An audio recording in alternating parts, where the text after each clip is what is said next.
नमस्ते दोस्तों, रानी kitchen zone में एक बार फिर से आपका बहुत बहुत स्वागत है।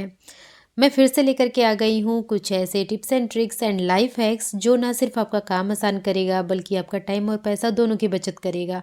सो वीडियो को एंड तक ज़रूर देखिएगा। पसंद आती है तो लाइक करिएगा और चैनल को सब्सक्राइब करना बिल्कुल मत भूलिएगा। चलिए बढ़ते हैं टिप नंबर 1 की तरफ। जो लोग ग्लव्स सर्दियों में बहुत ज़्यादा इस्तेमाल करते हैं ना, अक्सर उनके ग्लव्स फट जाते हैं।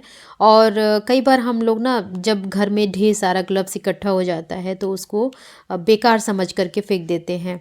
लेकिन अगर आप भी ऐसा करते हैं ना तो आपको एक बहुत ही यूज़फुल सी टिप्स बताने जा रही हूँ।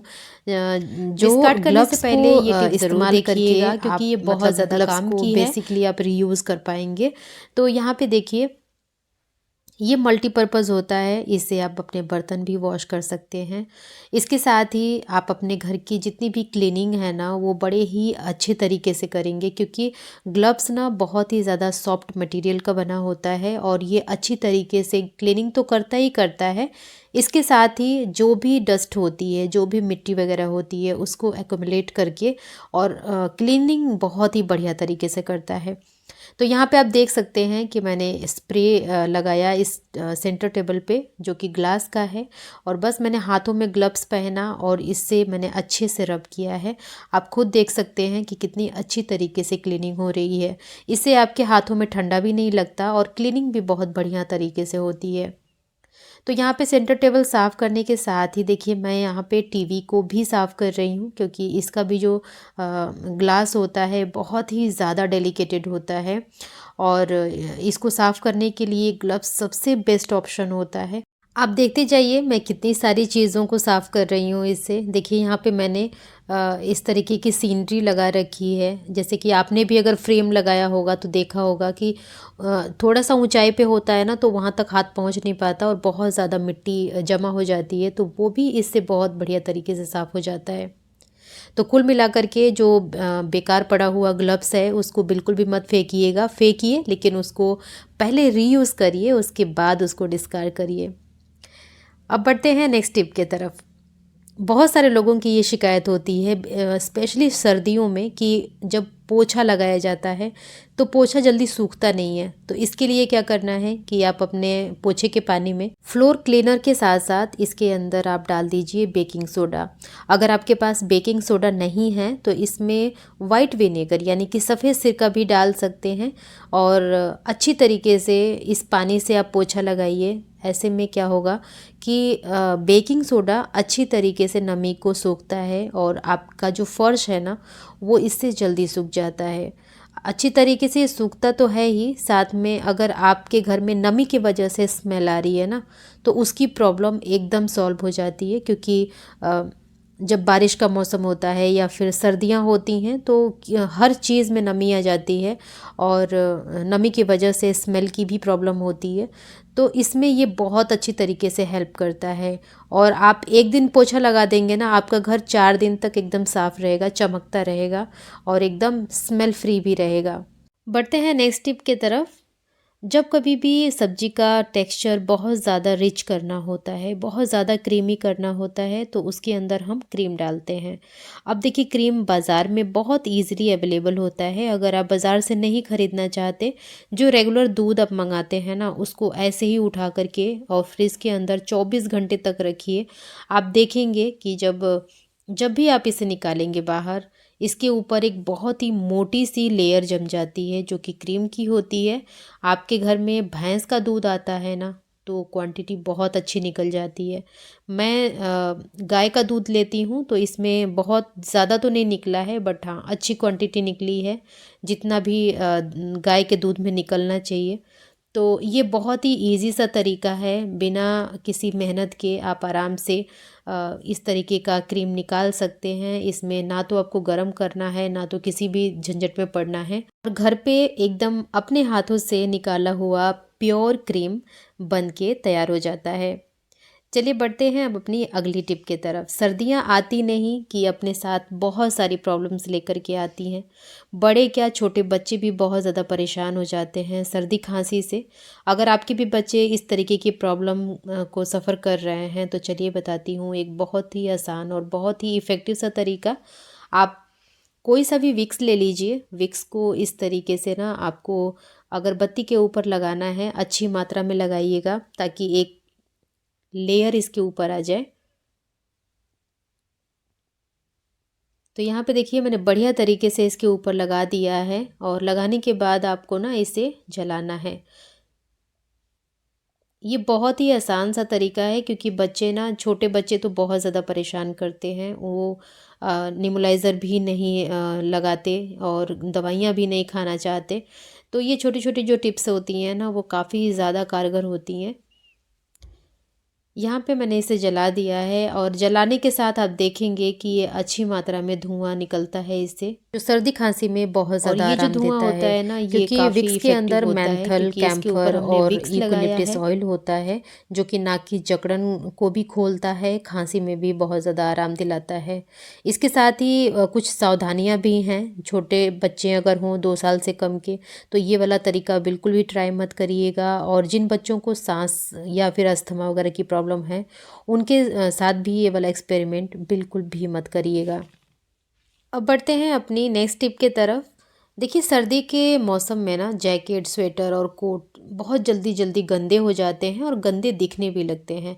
खास करके गर्दन, बाजू और जेब के आसपास का जो एरिया होता है ना, ये बहुत जल्दी गंदे हो जाते हैं और बहुत जल्दी ख़राब भी हो जाते हैं। तो आप इसको देखिए बार बार ड्राई क्लीन में दे नहीं सकते हैं, ये थोड़ा सा ये प्रोसेस भी महंगा है। तो ऐसे में आप कुछ घरेलू तरीके ट्राई कर सकते हैं जिससे बिना रगड़े, बिना किसी मेहनत के और बिना किसी खर्चे के आप बिल्कुल अच्छे से साफ़ कर सकते हैं। तो यहाँ पे आप कोई सा भी जैकेट, ब्लेज़र या फिर इस तरीके की जो सॉफ्ट वाली स्वेट शर्ट होते हैं उनको ले लीजिए। गर्म पानी लेना है, मतलब बहुत ज़्यादा गर्म नहीं, हल्का सा गुनगुना पानी लीजिए। उसके अंदर शैम्पू डाल दीजिए 1 पाउच और 1 पाउच आप इसमें इनो डाल दीजिए। इनो बहुत अच्छी तरीके से काम करता है, जो भी गंदगी होती है ना उसको अच्छी तरीके से ये काटता है। आप खुद देख सकते हैं, मैं इस बकेट के अंदर पानी डाली और पानी के साथ ही मैंने शैम्पू और इनो दोनों डाल दिया है। अब ये मेरे पास एक बहुत ही सॉफ्ट वाला जो वेलवेट होता है ना, उसी स्टफ़ का ये जैकेट है। मैं इसको इसमें डालूँगी और डालने के बाद ना अच्छी तरीके से भिगोना है 15 से 20 मिनट तक, बिल्कुल भी रगड़ना नहीं है। आप देखेंगे कि जो भी गंदगी है ना अच्छी तरीके से निकल जाएगी। पानी से पता लगेगा, पानी अभी एकदम बढ़िया तरीके से साफ़ था और जैसे ही मैं इसको निकालूंगी, मतलब 20 मिनट के बाद आप देख पाएंगे कि पानी बहुत ज़्यादा गंदा हो गया है। तो ये बहुत ही बेहतरीन सा और बहुत इफ़ेक्टिव सा तरीका है। अगर आप ड्राई क्लीन के खर्चे से बचना चाहते हैं, घर पे बहुत ज़्यादा मेहनत नहीं करना चाहते हैं, तो ये वाला तरीका ज़रूर ट्राई करिएगा। देखिए यहाँ पे पानी कितना ज़्यादा गंदा हो गया है। अब मैं इस जैकेट को अच्छी तरीके से साफ़ पानी में खंगालूंगी और इसके बाद में आपको इसे ना सुखा के भी दिखाऊंगी। तो यहाँ पे देखिए ये जैकेट पूरी तरीके से सूख गई है और एकदम बढ़िया से साफ़ हो गई है। इसके साथ खुशबू भी बहुत बढ़िया आ रही है। अगर आप हाथ से कपड़ा नहीं धोते, मशीन में वॉश करते हैं, तो सेम प्रोसेस उसमें भी कर सकते हैं। अब बढ़ते हैं अगली टिप की तरफ। देखिए हमारे पास ना कुछ ऐसे स्वेटर होते हैं जिनका धागा ऊपर के साइड में निकल जाता है, जो कि बिल्कुल बुरा लगता है देखने में। तो चलिए, अगर आपके भी साथ इस तरीके की प्रॉब्लम है तो उसको फिक्स कर लेते हैं। सबसे पहले जो भी धागा ऊपर के साइड पे निकला हुआ है, वहाँ पे आप इस तरीके की जो क्लिप होती है ना, जो ये पतली वाली क्लिप होती है, उसको लगाइए। लगाने के बाद देखिए इसमें फंसाना कैसे है आप खुद देख सकते हैं। फंसाने के बाद आप ना इसको नीचे के साइड में डालना है आपको, क्योंकि ऊपर का जो धागा है ना वो नीचे चला जाता है। अगर आप इसको नॉट लगा देंगे तो ये बहुत अच्छी तरीके से फिक्स हो जाएगा, दोबारा बिल्कुल नहीं निकलेगा। अदरवाइज़ आप इसको नीचे भी करके छोड़ सकते हैं। तो मेरे इस वाले स्वेटर में ना आई डोंट नो क्यों हुआ है ऐसा, बट बहुत सारे धागे ऊपर के साइड पे निकले हुए थे। तो मैंने सोचा कि मैं ठीक कर लेती हूँ, और मेरे जैसी प्रॉब्लम बहुत सारे लोगों को होगी। तो मेरी इस छोटी सी टिप से आई होप उनकी बहुत ज़्यादा हेल्प हो पाएगी। बढ़िया तरीके से मैंने सारे धागे को नीचे कर लिया और बस हमारा जो ये स्वेटर है बिल्कुल न्यू जैसा दिखने लगा है। देखिए, तो है ना ये कमाल की टिप।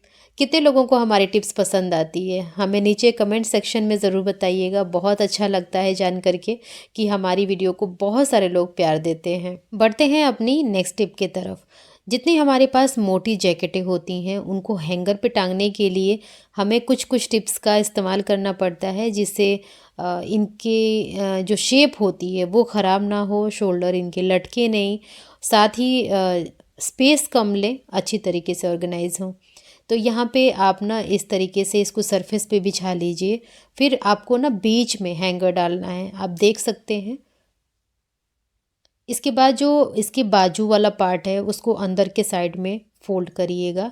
ऐसा करने से बाजू में सिलवटें बिल्कुल भी नहीं पड़ती हैं और ये अच्छी तरीके से ऑर्गेनाइज रहता है। तो अब देखिए मैं इसको इस तरीके से कहीं भी हैंग करूँगी, छोटे से स्पेस में ये ऑर्गेनाइज हो जाएगा। इसका शेप भी ख़राब नहीं होगा और आपके जैकेट में सिलवटें भी नहीं पड़ेंगी। चलिए बढ़ते हैं अगली टिप की तरफ। तो देखिए यहाँ पे मेरे पास ये ग्रेटर है। आई होप ये वाला ग्रेटर सबने देखा होगा, कई लोगों के पास तो होगा भी। इसमें ना कई तरीके के होल होते हैं, जैसे कि ये जो मोटे वाले होल होते हैं उसमें आप गाजर या तो मूली कद्दूकस कर सकते हैं। ये चिप्स वाला होता है, आई डोंट नो ये किस लिए होता है, अगर आपको पता होगा तो ज़रूर बताइएगा। बट इसके ऑपोजिट जो साइड है, मतलब ये वाला जो रफ़ साइड है, देखिए बहुत ज़्यादा डेंजरस होता है। इस पे गलती से भी हाथ लग जाता है ना तो हाथों में ये लग जाता है। बट मैं आज बताऊंगी कि इसका यूज़ क्या होता है। देखिए इस तरीके के अदरक को घिसने के लिए दिया रहता है। इसमें अदरक बहुत अच्छी तरीके से घिस जाती है, आपको खलबट्टे की ज़रूरत नहीं पड़ती है। इमरजेंसी में अगर आपको चाय बनानी है या फिर कुछ भी ऐसा मतलब अदरक से रिलेटेड कोई रेसिपी बनानी है तो आप इस तरीके से इसमें घिस सकते हैं। बढ़िया तरीके से घिस जाता है। बस इसका डिसएडवांटेज एक यही है कि इसके अंदर बहुत ज़्यादा ये फंसता है। तो अगर आपको ज़्यादा क्वांटिटी में घिसना है तभी इसका यूज़ करिएगा, अदरवाइज़ आप मत करिएगा। तो देखिए मैंने यहाँ पे थोड़ा सा घिस लिया है। जैसे कि आपको चाय बनाना हो तो आराम से आप इसमें घिस सकते हैं और अपनी चाय बना सकते हैं। मैंने तो यहाँ पे पानी चढ़ा दिया है, पानी अच्छी तरीके से उबल रहा है और अब मैं इसमें डालूँगी ये घिसी हुई अदरक। अब अगर आपको लाल चाय बनानी हो तो ये बहुत ही बेस्ट ऑप्शन रहेगा। देखिए हम सबके घर पे ग्रोसरी आती है और ग्रोसरी को हम मतलब पैकेट से निकाल करके डब्बे में फिल करते हैं। बट यहाँ पे एक बहुत ही छोटा सा मैं आपको टिप्स बता रही हूँ जो कि बहुत ज़्यादा काम की है, देखने में भले ही छोटी हो। तो यहाँ पे मेरे पास चावल की एक बोरी है प्लास्टिक वाली, और आपने देखा होगा कि जब नॉर्मली हम इसको कट करते हैं ना, बीच से कट कर देंगे और फिर चावल को दूसरे डब्बे में ट्रांसफ़र कर लेते हैं। बट आपको ये चीज़ बिल्कुल भी नहीं करनी है। क्यों नहीं करनी है वो भी मैं आपको बता रही हूँ। तो देखिए काटने का सबसे बेस्ट ऑप्शन ये होता है, आप सामने से एक कट लगाएंगे तो अच्छी तरीके से इसका जो माउथ है वो ओपन हो जाता है। अब जिस भी डब्बे में आपको चावल फिल करना है उसको आप लीजिए और अच्छी तरीके से चावल को खाली करके बढ़िया से इसको पोंछ करके और फिर आप इसके अंदर चावल रखिए। क्योंकि अगर आप इसे ओपन में रखते हैं तो थोड़ी बहुत मिट्टी इसके ऊपर चढ़ जाती है जो कि देखने में बिल्कुल अच्छी नहीं लगती है और आपका जो किचन है वो टाइडी नहीं दिखता है।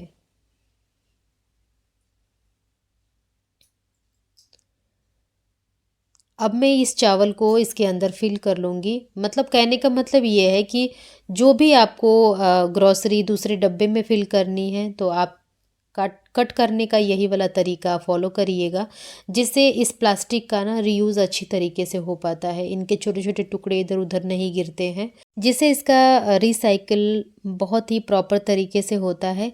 कहीं ना कहीं आप जाने अनजाने में अपना एक छोटा सा कंट्रीब्यूशन इस तरीके से एनवायरनमेंट को ज़रूर दे सकते हैं। तो अगली बार जब कभी भी रैपर को फाड़िए यही वाला तरीका फॉलो करिएगा। आई एम श्योर ये सबके लिए हेल्प करेगा और आप इसको ज़्यादा से ज़्यादा शेयर भी करिएगा। चलिए बढ़ते हैं अपनी नेक्स्ट टिप के तरफ। तो यहाँ पे देखिए मेरे पास एक जिपलॉक बैग है। ये थोड़ा बड़ा साइज़ है इसका, लेकिन हमें छोटा चाहिए। अब अगर आपके पास ऑप्शन हैं, छोटे छोटे आपके पास जिपलॉक बैग हैं तब तो कोई बात नहीं। कोई ऑप्शन अगर नहीं है तो चलिए आज एक बड़े से ज़िप लॉक बैग को छोटा कैसे बना सकते हैं और आप प्रॉपर तरीके से यूज़ कैसे कर सकते हैं वो मैं बताती हूँ। सबसे पहले तो आप चाकू को गरम कर लीजिएगा। गरम करने के बाद इस तरीके से आपको इसे मिड से कट करना है।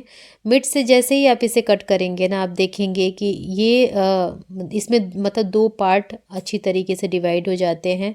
और अगर आपको ऐसा लगता है कि इसको कट करने पे ये अच्छे से वर्क नहीं करेंगे, तो ये बिल्कुल आपकी गलतफ़हमी है। बढ़िया तरीके से ये वर्क करता है। और देखिए आपके सामने ही एक बड़े ज़िप लॉक बैग से मैंने 2 छोटे-छोटे प्यारे-प्यारे से ज़िप लॉक बैग बना लिए हैं। इसमें अब अपनी छोटी-मोटी चीज़ें लाइक अगर आपको ड्राई फ्रूट्स रखने हैं तो इसमें सेपरेट करके रख सकते हैं। सो फ्रेंड्स, ये थी मेरी आज की वीडियो। पसंद आई तो लाइक करिएगा, चैनल को सब्सक्राइब भी कर लीजिएगा और हाँ, बेल आइकन को ज़रूर हिट करिएगा ताकि आने वाली वीडियो की नोटिफिकेशन आपको टाइम पे मिले। और आप हमारी वीडियो को कहाँ से वॉच कर रहे हैं ये भी मेरा जानना बहुत ज़्यादा ज़रूरी है। सो आज के लिए इतना ही। मिलूँगी मैं नेक्स्ट वीडियो में नेक्स्ट टॉपिक के साथ। तब तक के लिए आप अपना खूब सारा ख्याल रखिएगा। Bye bye and take care.